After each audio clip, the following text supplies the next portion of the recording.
건설업 회계세무의 각종 주제 가운데 이번에 8강은 건설부가세 신고실무라는 강좌를 선택하게 됐습니다. 건설부가세 신고실무라는 것 자체가 우리 건설업에서 현장에 종사하시는 또 우리 실무에 종사하시는 건설회계인들이 상당히 어려움을 많이 겪고 또 뭐 수시로 접하는 그런 주제이기 때문에 한 8강 정도면은 4시간 강의인데 그 시간 자체가 그다지 뭐 넉넉하지는 않습니다만은 과연 어떤 것을 초점을 맞춰서 강의를 진행해야 될 거냐 고민을 하다가 이 강좌를 뭐 처음 건설 부가세를 처음 접하시는 분도 혹 계실 수도 있고 또 이제 많은 경험이 있는 분도 계시겠죠. 그래서 양자를 다 이렇게 포괄하는 의미에서 한 3, 4강 정도는 우리 부가세라든지 건설 부가세라든지 하는 그 전체의 틀을 한번 짜나가면서 그동안에 혹시 뭐 쉽게 생각했던 주제들 가운데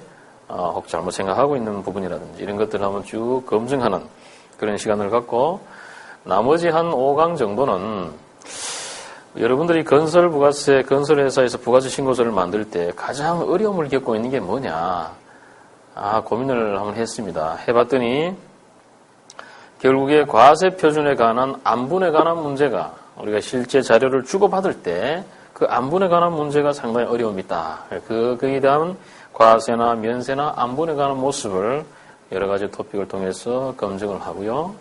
또 결국에 가장 중요한 초점은 뭐냐. 우리가 정상적으로 세금 계산서나 계산서를 다 입력을 하면 그건 자연스럽게 부가세 신고가 떠올라오잖아요. 근데 자연스럽게 떠올라오는 것 가운데 안 떠올라오는 게 있더라.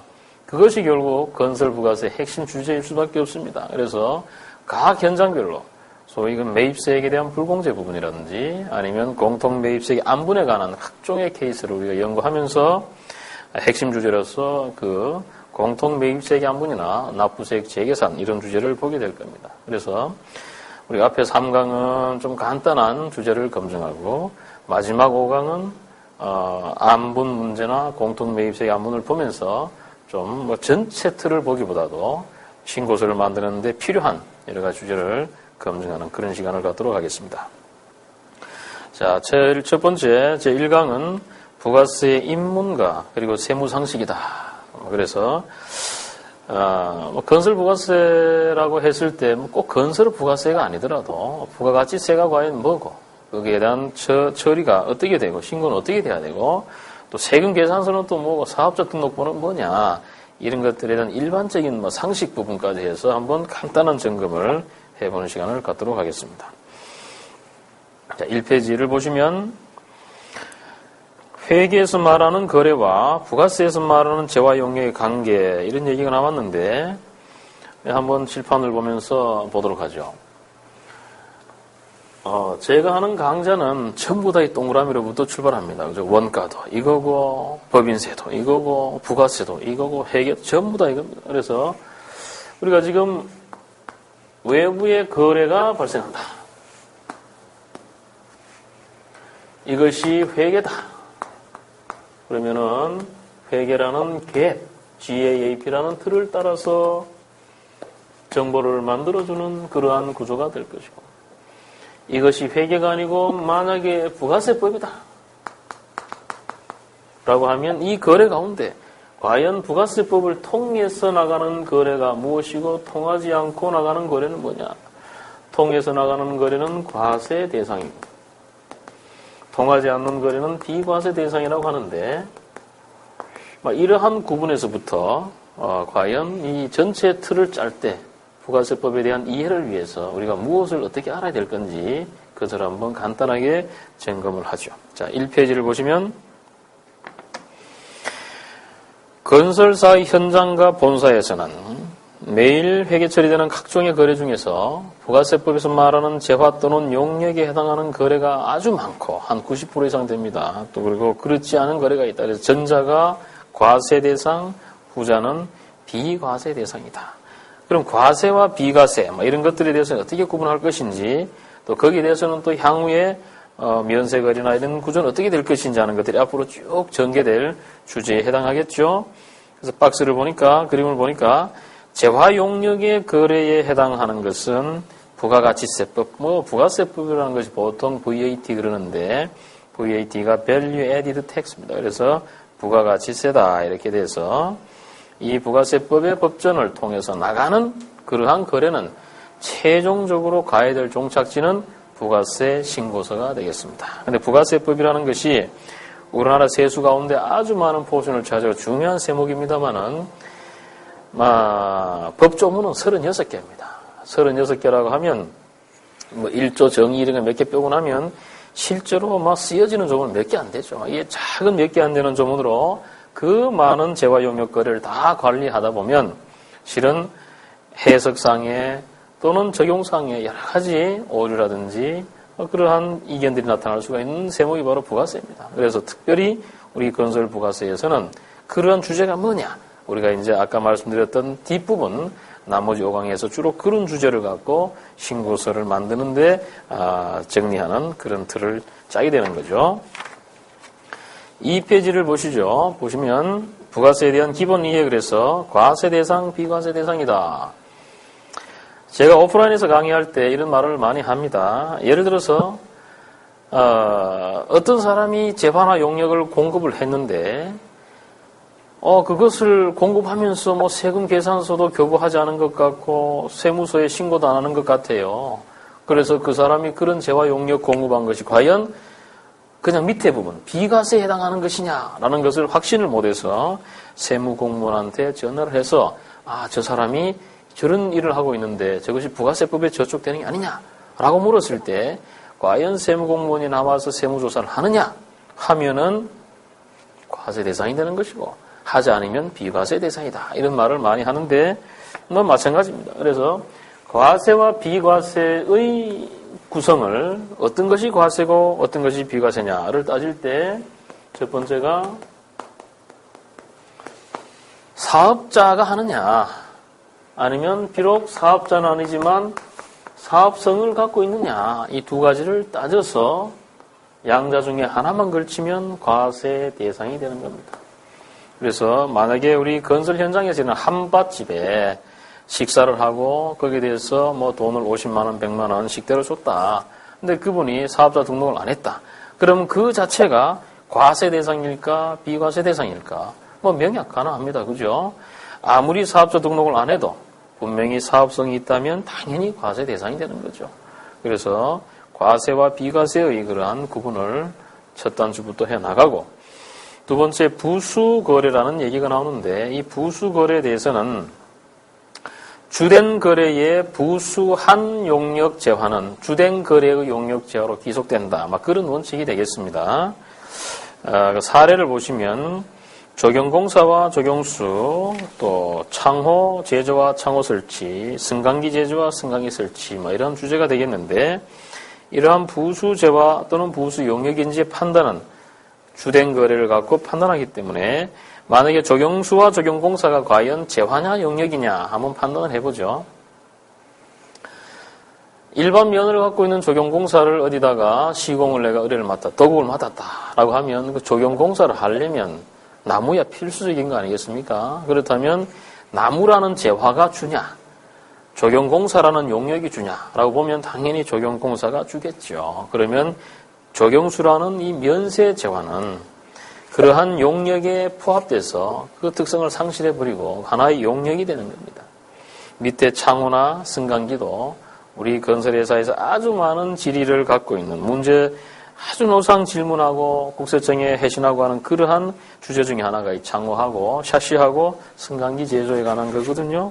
이것도 역시 주는 그 제품 제조하는 창호나 승강기의 제조가 주고 다른 것은 당연히 그거는 보조적인 자료다. 보조적인 그 거래다. 이렇게 봐서 2번, 3번 역시 제조 쪽이 주고 설치는 용역은 그것은 보조가 돼서 그냥 창호의 납품 또 승강기 납품 그런 쪽으로 정리가 되게 되겠습니다. 3번에 이 과세 대상의 구분. 이제 이것이 과세 대상이다. 그럼 당연히 부가세법을 따라서 부가세가 갖다 붙게 되는데 이 부가세가 붙는 것이 과연 실제로 붙는 것이 있고 안 붙는 것이 있다. 이 안 붙는 것을 우리가 면세라고 합니다. 이 면세라는 것은 부가세법이나 조세특례제한법에 그 내용이 나와 있고 거기서 우리가 좀 뒤에 가서 간단하게 한 번 더 정리를 하겠습니다. 그다음에 사업자의 구분 그래서 이러한 거래, 즉 재화와 용역, 이 거래 가운데 부가세법상의 재화와 부가세법상의 용역에 해당하는 거래를 이렇게 주고받는 자, 이 주고받는 자 입장에서 보면 과연 누가 저걸 주고받느냐, 주는 자, 받는 자를 다 따져보는 거죠. 그랬더니 3페이지에 있는 니은을 보시면 주고받는 자 가운데 영리성 여부에 따라서 비영리단체 또 영리사업자 이런 나눠줄 수 있다. 비영리라는 것은 고유번호증을 갖고 있고 중간에 고유번호가 80 또는 82가 되어 있습니다. 80은 비영리 개인, 82는 비영리 법인 이렇게 되어 있는데 저런 모습의 비영리단체가 있을 수 있고요. 나머지 이제 영리사업자가 구성이 되어 있을 수 있고 더 나아가서 뭐 국가 지방자치단체도 있을 수 있죠. 뭐 그러한 것으로 구분을 하고 법인격에 따른 구분. 개인 사업자냐 법인 사업자냐. 우리가 법인 사업자라는 것은 사업자 번호 중간에 81, 86, 87, 88 이것이 법인 사업자의 본사가 되는 것이고 85 이것은 법인 사업자의 지점이 된다. 뭐 그러한 것으로 우리가 정리를 하게 되는 겁니다. 면세 여부에 관한 분류. 면세라는 것은 과연 내가 제공하는 이러한 재화 용역이 올 면세냐, 전부 다 면세일 경우에 바로 이때 면세 사업자가 되는 겁니다. 면세 사업자가 자기가 거래하는 건 가운데 일부라도 과세가 되는 사업을 영위한다면 면세 사업자 등록증은 반납을 하고 일반 과세 사업자 등록증을 교부를 받아야 되는 거죠. 그래서 면세 사업자라는 것은 중간에 이제 이 고유 번호가 사업자 등록 번호가 보면 주로 우리가 이제 사업자 등록 부여 기준이라는 것이 부가세 사무처리 규정에 나와 있는데 그것이 7페이지에 나와 있습니다. 아마 잠깐 그부터 돌려서 보고 넘어오도록 하죠. 거기에 보면 2번에 1번, 2번, 3번 쭉 되어 있는데 그 중에서 법인격에 관한 구분이 동그라미 2번에 2번입니다. 즉 2항 2호를 보면 개인 법인의 코드 구분에서 각 개인 구분이 있죠. 거기에서 보면 2번을 보니까 개인 면세 사업자는 90에서 99까지다. 뭐 이렇게 돼 있잖아요. 90에서부터 99까지다. 그러한 그 어떤 부가세 사무처리 규정에 따라서 이 면세 사업자에 대한 사업자 등록번호가 제시가 되고 나머지 규정은 우리가 또 다음 시간에 또 보도록 하겠습니다. 다음 다시 3페이지로 넘어와서 간이가세 여부에 관한 분류. 이렇게 과세 거래를 하고 나면 다시 세 가지로 나눠지는데 하나는 영세율이 있고 하나는 1.5에서 4% 또는 3%의 관이가세 혜택을 받는 이러한 개인사업자가 있습니다. 이러한 개인사업자의 요기에 해당하는 사업자가 간이가세자, 나머지는 일반 과세사업자 이렇게 구성이 되는 그러한 또 틀도 있다. 그것이 사업자, 우리가 접하는 사업자 또는 나라는 사업자 또는 내가 거래 상대방으로 접하는 사업자는 요 분류를 벗어날 수가 없고 이 분류가 서로 이렇게 얽혀서 그죠? 얽혀서 한 사업자가 되는 거죠. 예를 들어서 우리 건설회사다. 법인이다. 그럼 뭐가 되겠습니까? 영리사업자로서 법인사업자로서 과세사업자로서 일반 과세업자가 되는 거죠. 이런 모습으로 쭉 연결이 되는 겁니다. 자, 그 다음에 3페이지 하단부에 보시면 과세 대상의 부가세율에 따른 거래 구분 그래서 면세 거래는 부가세가 아예 없는 것이고요. 과세 거래는 사업자에 따라서 거래에 따라서 영세율이 있을 수 있고 간이가세는 1.5에서 4%, 원래까지는 3%, 또 일반 과세사업자는 10% 이런 식으로 세율에 따라서 과세 대상의 거래가 부가세율이 달라진다 하는 거고요. 4페이지를 보시면 사업자별, 거래별, 영수증빙의 종류라는 것이 중간에 박스가 나와 있습니다. 한번 이 표를 지금 칠판을 보면서 잠깐 정리를 해보면은요. 좀 칠판이 조금 어지럽게 됐는데 요거 10%를 부가세율 10%를 적용받는 일반 과세업자는 세금 계산서 또 면세 요 부분 부가세 없는 거래에 대해서는 계산서 그러니까 일반 과세업자가 계산서를 교부할 수 있겠습니까? 어때요? 일반 과세업자가 계산서를 교부할 수 있느냐?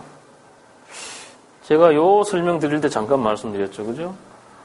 재화 용역의 모든 재화용, 내가 공급하는 모든 재화 용역이 면세일 때만 면세 사업자니까, 특히 건설회사, 국민주택에 관한 건설 용역을 제공하면 일반 사업자지만 계산서를 교부하잖아요. 당연히 교부할 수 있습니다. 그죠? 그래서 얘는 면세 거래라는 표현을 쓰는 거죠.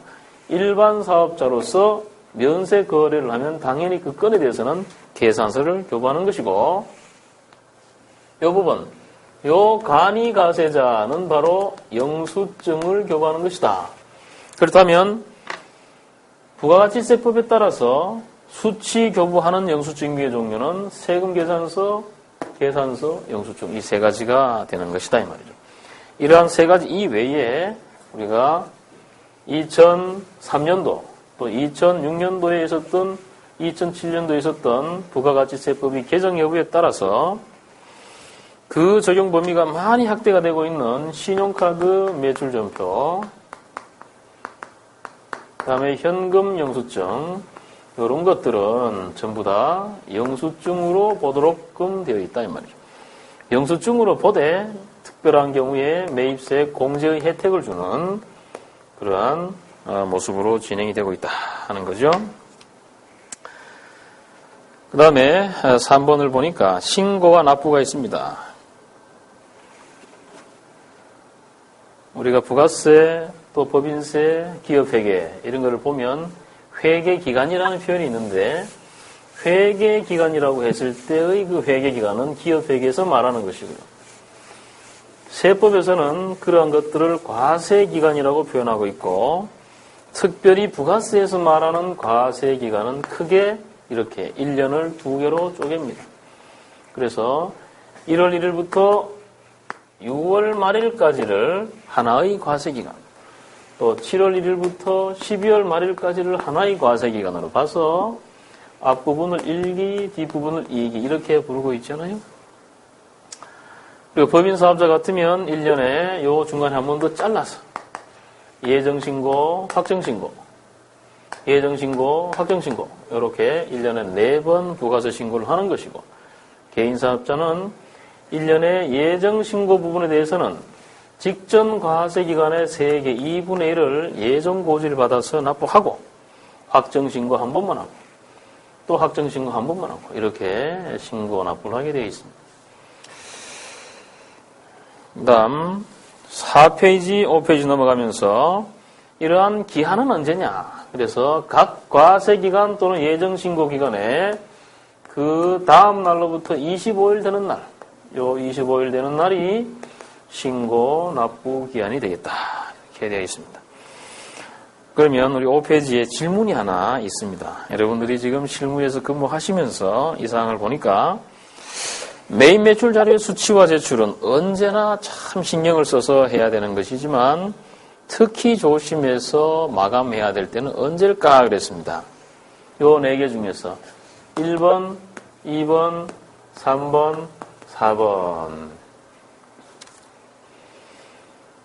예를 들어 1번 일기 예정 때 매입 자료가 있는데 이것을 아이고 신고를 못해서 일기 확정 때 할 수가 있겠습니까? 당연히 오케이죠. 그죠? 예정 누락분으로 아무런 불이익 없이 오케이입니다.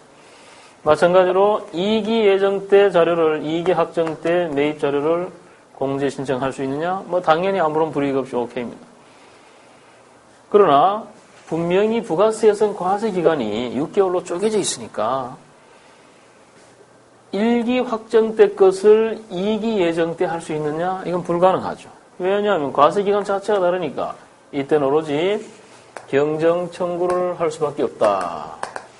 그래서 세법에서 말하는 잘못된 것을 돌이키는 방법은 크게 2가지가 있습니다. 하나가 수정신고, 이것은 신고했던 것이 작아서 추가로 신고 납부하는 것이고 경정청구는 아이고 신고했는데 좀 전에 혜택이 너무 많이 했어요. 따라 돌려달라고 하는 것을 경정청구라고 부르고 이거는 경정청구니까 관할 세무관서장이 이것을 확인해서 조사해서 마지막에 결정을 해주게 된다 이 말이죠. 그래서 가급적이면 경정 청구 사안이 나타나지 않도록 우리가 신고할 때 많은 유의를 하셔야 되겠습니다. 자, 5페이지에 보면 그러면 이제 실제로 부가세 신고할 때 어떤 자료를 제출해야 될 거냐? 부가세 신고서의 제출 서류 가장 원칙적인 것은요. 부가세 신고서하고 그죠? 그다음 거기에 따른 세금계산서 합계표들입니다. 그래서 매출처별 세금계산서 합계표, 갑이라는 것은 앞표지고 그 안에는 뭐 이렇게 몇 개밖에 못 적게 돼 있으니까 거래처가 많으면 을지라 그래서 그 다음 지로 쭉쭉 연결이 되는 거죠.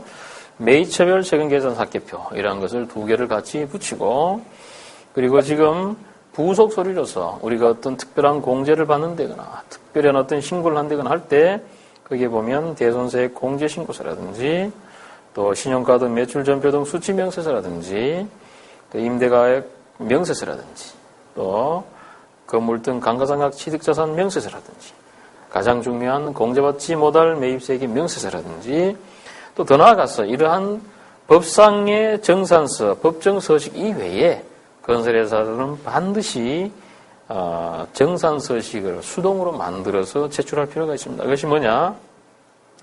각 현장별 공통매입세액 안분내역이라든지 거기에 따르는 과세표준 명세, 기타의 정산 서류를 꼭 이렇게 별도로 만들어서 추가적으로 담당자한테 팩스로라도 보내주는 그런 성의가 필요하겠습니다. 그 다음 4번째 가산세라는 게 있습니다. 가산세에 대해서는 2007년도에 법이 많이 개정되면서 각 세목별에 흩어져 있던 가산세 중에서 상당한 부분이 국세기본법으로 다 이렇게 옮겨갔습니다. 그래서 국세기본법상의 가산세하고 우리 이제 부가세법상에 아주 남아있는 가산세 기준을 다 같이 생각을 하면서 6페이지에 있는 가산세 규정을 한번 보죠.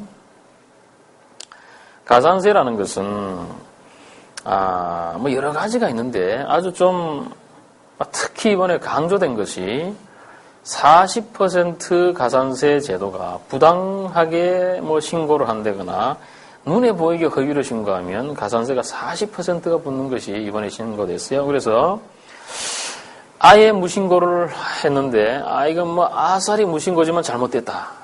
특별하게 뭐 다른 여러 가지 절차를 취하지 않고 뭐 장부가 뭐 파기됐다든가 이래 되면 그것은 40%의 가산세가 붙는 것이고요. 또 신고를 했지만 아주 조금 했는데 그게 보니까 눈에 띄게 정말 너무나 허위 자료를 갖고 했다. 그 역시 부당가소신고 40%가 붙는 것이고 그 다음에 신고를 아예 안 했는데 부당하진 않더라. 그냥 실수를 안 했다. 그러면 20%가 되는 거고 과소신고하면 10%가 된다. 뭐 이러한 것들이 올해 나온 아주 중요한 가산세의 세목이 되겠습니다. 그 다음에 위장가공 거래에 대해서 세금계산서를 교부하거나 하면 이제는 2% 공급 가액이 2%니까 부가세로 따지면 20%나 마찬가지죠. 그죠? 2%에 대한 이 가산세 규정이 생긴 것이고요. 그 다음에 이제 나머지 가산세는 뭐 과거와 뭐 유사합니다. 그래서 법정 신고 기간 내 중에서 6개월 내에 하면 신고 불성실 가산세를 50% 감면해 준다든가 또 이제 법정 신고 기간 이후에 1개월 내에 무신고자가 기한 후 신고를 하면 역시 50%의 신고 불성실 가산세를 감해 준다든가 이런 규정들이 국세기본법과 부가세법에 있습니다. 그 얘기는 가산세라는 틀을 허위로 이 사람이 나라에서 정한 세법을 어기면 강하게 가산세를 매기는 거고요. 그렇게 하려고 했는데 이 사람이 다시 이제 마음을 고쳐먹고 이렇게 별도로 뭐 나중에 또 신고를 한다거나 법이 정하는 테두리 안에서 성실하게 해주면 또 가산세를 감면해주는 이러한 이제 양 두 가지의 전략을 이 가산세 규정에서 두고 있는 겁니다. 자, 5번에 있는 사업자 등록. 사업자 등록이라는 것은 모든 사업자가 사업을 개시하면 20일 내에 사업자 등록을 하게 돼 있는데 우리 건설에서는 이 사업자 등록보다가도 실은 뭐 우리가 분양자들한테 어떤 상가나 이런 것들을 임대를 하게 되면 분양을 하게 되면 그자들이 매입세액 공제를 받기 위해서 소위 그 임대사업자 등록을 선등록을 합니다. 뭐 그런 규정이 오히려 더 우리한테는 유용한 그러한 구성이 되겠고요. 다음 6페이지, 7페이지로 넘어가면서 이제 사업자 등록 번호의 부여 기준이 아까 우리 면세할 때 잠깐 봤는데 그 규정을 한번 이건 뭐 세무 상식입니다만은 칠판에 적어놓고 의미를 한번 익혀보도록 하겠습니다.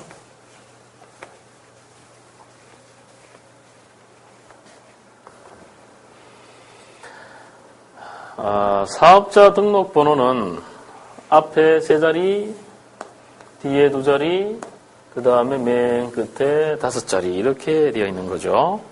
근데 앞에 3자리 중에서 맨 앞에 거는 지방청입니다. 1, 2, 3 이렇게 되어 있는 거. 뒤에 2자리는 세무서 고유번호입니다.